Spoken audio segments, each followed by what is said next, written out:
మీ కాన్స్టిట్యున్సీలో మాత్రమే కాకుండా ఆంధ్రప్రదేశ్లో చాలా చోట్ల ఎన్నో ప్రార్థనాలయాలు ఉన్నాయి, గుడులు ఉన్నాయి, మసీదులు ఉన్నాయి, చర్చిలు ఉన్నాయి. వీటన్నింటిపై కూడా మీ ఫోకస్ అలాగే ఉంటుందా, మీ స్టెప్ అలాగే ఉంటుందా? నేను I'm coming to that point.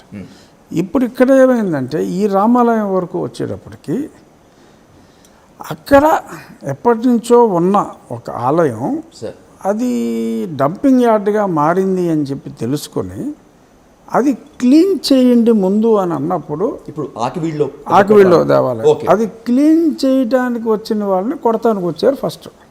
Okay, which is according to me which is wrong. ఒక దేవాలయం క్లీన్ చేయటానికి వస్తే అసలు మీరు క్లీన్ చేయడానికి వీల్లేదంటాం అనేది అన్యాయం, దారుణం.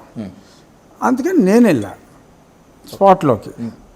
అంతే, నాకు పర్మిషన్ లేదు, మీరు రావద్దు, ఇక్కడ అందరూ మేము మతం మారిపోయాం ఓకే అని చెప్పడం జరిగింది. మీరు అసలు ఇక్కడ దీన్ని ఇంకా వదిలేయాల్సిందే తప్ప మేమేం కావాలంటే అది చేసుకుంటాం, యువర్ నో బడీ అన్నది ఎవరిని, లోకల్ ఎమ్మెల్యేని.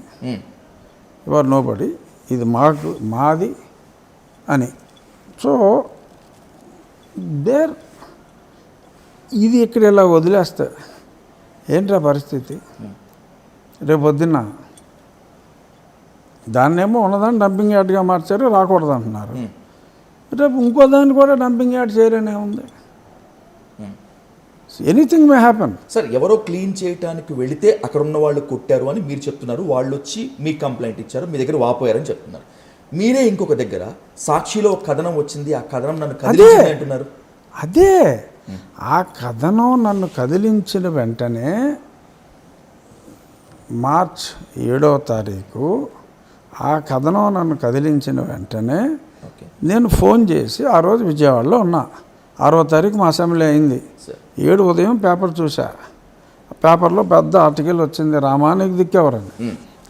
మా వాళ్ళని వెళ్ళి క్లీన్ చేయండి, డంపింగ్ యార్డ్ లాగా ఉందని చెత్తతో ఫోటో ఉంది. సార్, మీరు సాక్షి పేపర్ కూడా చూస్తారా?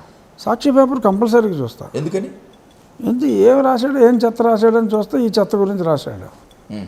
సో నేను వెంటనే క్లీన్ చేయమని పంపించా. సో తర్వాత మధ్యాహ్నం కనుక్కున్నా, ఏంటి క్లీనింగ్ అయిందా, అసలు ఏంటి, అసలు గ్రౌండ్ రియాలిటీ, సాక్షులు ఎలా రాశాడు కదా, క్లీన్ చేసి I wanted to send the clean pic to the same paper to see whether I had reacted అని రాస్తాడా లేదా అనేది నా ఎంతూజియాజం. సో అడిగితే లేదండి, కొడతానికి వచ్చారు, మన వాళ్ళు పారిపోయి వచ్చారు, చాలా వైలెంట్గా వచ్చారు, పారిపోయి వచ్చారు అన్నారు. సో నేను వెళ్ళాను. అలా అంటే నా పరిస్థితి మోరల్లెస్ అలాగే కుదరదు అన్నారు. So then I took it serious. ఏంట్రా ఎలా మాట్లాడతారేంటి వీళ్ళు, అసలు నన్నే నా ఊర్లో ఉన్న దేవాలయానికి నువ్వు రావడానికి వీల్లేదు అని చెప్పే లెవెల్కి ఈ వెరితనం లెవెల్కి వచ్చింది అంటే, రేపొద్దున అసలు మామూలుని ఏదన్నా అంటే భయపడిపోతారు కదా.